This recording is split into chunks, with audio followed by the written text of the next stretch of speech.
हाँ, तो मैं ये कह रहा हूं कि जो उद्योगपतियों की बात कही तो विपक्ष के लोग ऐसा बोलने लगते हैं कि जैसे अंबानी अडानी 2014 से पहले कोई रेवड़ी एवड़ी का पटरी लगाते थे, अचानक वो अरबपति खरबपति हो गए। अरे जाके चेक कर लें, सबसे ज्यादा इंक्रीज ऑफ वेल्थ अडानी की हुई है 2010 और 11 में। उन्होंने पोर्ट बनाया 1999 में।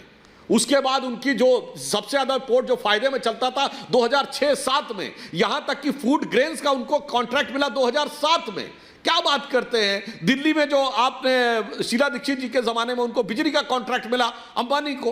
मतलब आकर कुछ भी अनर्गल आरोप लगाना शुरू कर देना, और जिन उद्योगपतियों ने गलत किया उनके खिलाफ एक कार्रवाई छोड़िए, एक नोटिस भी दिया गया। संजय सिंह जवाब दे रहे हैं, संजय सिंह जवाब दे रहे हैं। उनसे कार्रवाइयां हुई, संजय सिंह सांसद आम आदमी पार्टी जवाब दे रहे हैं। हुआ भारत में उनकी सारी संपत्तियां।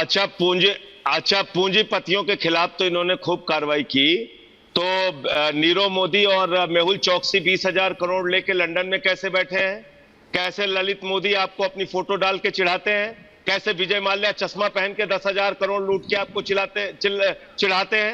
ये बातें मत कीजिए। और जो मलूक नागर जी ने कहा था, आप कैसे बातों को घुमा दे रहे हैं सुधांशु जी। वो क्या कह रहे हैं? वो कह रहे हैं भाई ये पैकेट वाला दूध गरीब आदमी झुग्गी वाला भी खरीदता है।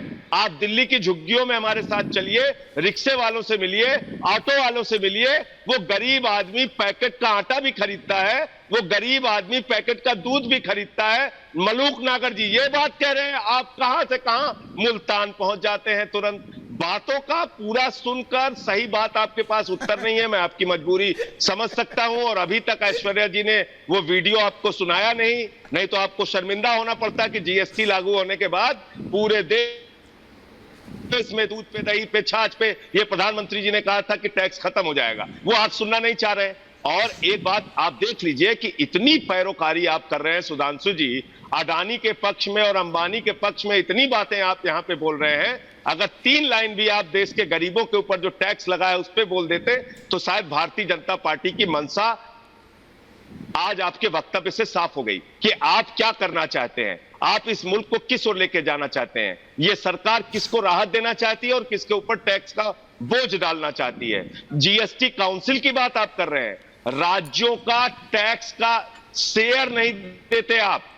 लोग चिल्लाते हैं सदन में कई बार इसके बारे में, राज्यों के प्रतिनिधि जो संसद में आते हैं, राज्यसभा के सांसद, वो कहते हैं भैया हमारा राज्य का जीएसटी का शेयर दे दो। उतना तक तो आप सुनते नहीं। महंगाई बढ़ाने के लिए आपने राज्यों की बात मान ली, और कोई चिट्ठी आपने अभी तक नहीं दिखाई कि जिसमें दिल्ली के वित्त मंत्री ने कहीं हस्ताक्षर किया हो, कहीं उसका कोई सबूत आपके पास हो। लेकिन कुछ भी आके बोल देना है, कुछ भी आके कह देना है। आपने ये भी नहीं बताया कि भैया वो जो जहरीली शराब बिक रही है, जहां पे आप 27 साल से काबिज हैं, उस राज्य में गुजरात में वहां के मुख्यमंत्री क्या करेंगे? वो इस्तीफा देंगे कि नहीं देंगे? गुजरात में जो जहरीली शराब बिक रही है उस पर कोई आपका वक्तव्य आएगा कि नहीं आएगा? कोई जवाब नहीं। गृह मंत्री जी भी गुजरात से, प्रधानमंत्री जी भी गुजरात से, सुधांशु त्रिवेदी जवाब दे रहे हैं, संजय सिंह की मांग कर रहे हैं।